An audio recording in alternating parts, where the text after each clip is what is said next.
on that. Brian Claypool, he's live with me. And Jason Brody also has some feelings. He's Dalia's ex-husband, Michael DiPolito's attorney. Hello to both of you, and thank you for being here. Brian, I'm going to start with you. It's hard.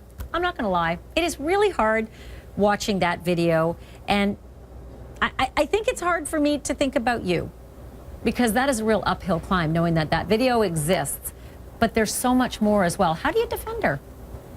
Well, first of all, Ashley, don't judge a book by its cover. Okay. When I first saw that video, I thought the same thing everybody else across the country is thinking.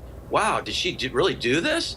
But I got to tell you, what the state prosecutors want everyone to believe is that that video is the final chapter of the Dalia DiPolito saga. What we're going to do in this trial, though, is give the jury chapters 1 through 10.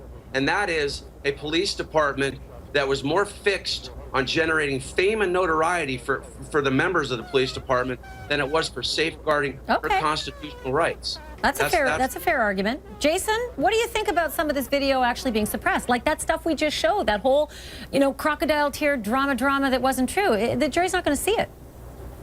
Yeah, it's amazing they're not going to see all that stuff, but the state believes that they have enough evidence without that video that they can convict her. They don't want to run the risk again of having a conviction and then having it overturned. The state fought it. The state fought to keep that in. We kept it out, and the reason why is because the Boynton Beach PD already had probable cause to arrest Dalia DiPolito, and instead what they did, instead of arresting her, they went out and created fictional drama for a TV show.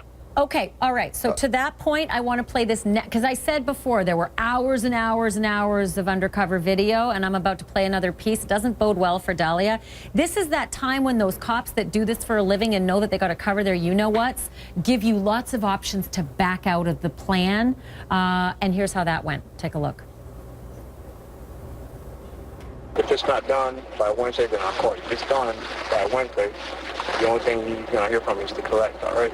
Which is why I said that, between now and when it's done, you're not going to have an option to change your mind. Even if you change your mind, I'm talking to him. There's no changing, there's no, I'm determined already. I'm positive, 5,000% sure, I was stressing when you told me you were going to come up here, and then I'm, looking at the time, I'm like, well, he's not coming, he's not this, it's all this stuff or whatever. No, when I say I'm going to do something, I'm going to do it. As soon as he told me, listen, I need the money from you, I went, I grabbed it right away, we were good to go. With me, you're not going to have a problem, you're not going to have an issue.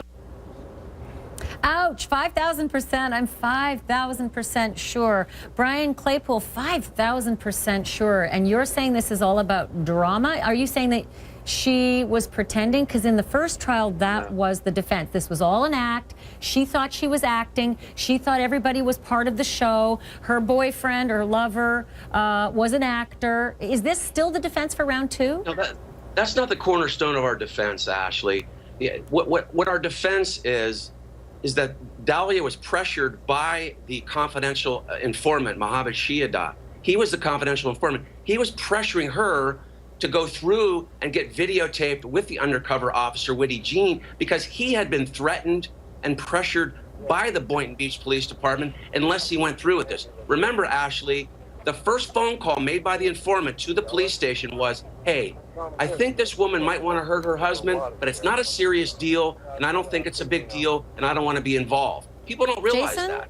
Jason, does that make sense to you? Ashley, if this is at all true, tell me why, when she was sitting in that interrogation room and they showed her Michael was alive, why at that point didn't she say this was fake? Why at the time that she was going through all the interviews and making phone calls, she made a phone call from jail to Michael. Why didn't she say, Michael, why don't you tell him this is all fake? Why don't we tell him that? Why didn't she, during the entire divorce case where we were representing Michael, hang on a second, Brian, I'll let you speak. Brian, stop. How come during the entire divorce case, where I've been involved in this case from the beginning in 2009, did she never say this? I'm going to have to leave it there. I gave you both your say on this, but this is going to be litigated, and there is going to be more coverage in it, and I hope both of you will come back and talk to me about it. And I'm just glad no one is dead, because then I can laugh about video, because otherwise that would be one real ugly tragedy. So thank you guys. Appreciate it, Brian. Jason, thanks, Ashley. Take care. Thank you. Have a good evening. You too.